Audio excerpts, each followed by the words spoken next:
પુણા ગામમાં રત્ન કલાકારનું અચાનક મોત નીપજ્યું હતું। 38 વર્ષીય દિનેશ મકવાણાને અચાનક છાતીમાં દુખાવો થયો હતો।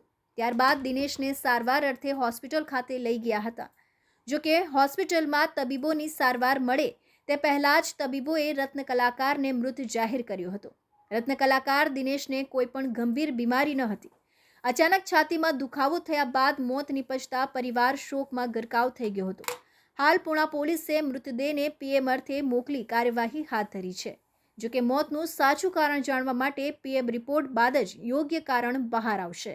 એનું નામ દિનેશભાઈ હતા। દિનેશભાઈ લાખાભાઈ મકવાણા હતા।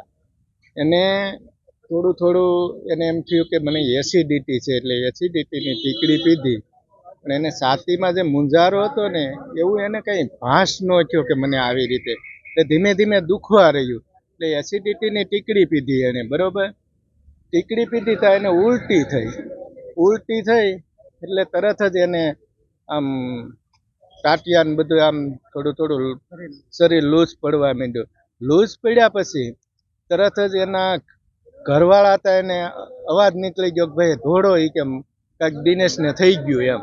એટલે બધા અમે દોડીને ગયા। પછી અમે એને બધા ઉચકી અને નીચે આવ્યા તો બીજા માળ સુધી એને થોડો શ્વાસ લેતા હતા।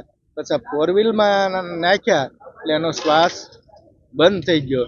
પછી ગયા વૃદ્ધમમાં ટ્રીટમેન્ટ કર્યું। પછી એને કીધું કે ભાઈ હવે આમાં કાંઈ બહુ છે નહીં, તમે સિવિલમાં લઈ જાઓ।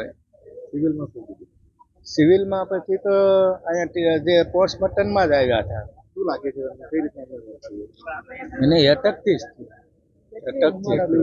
એની 38 વર્ષ હતી, હીરામાં હતા।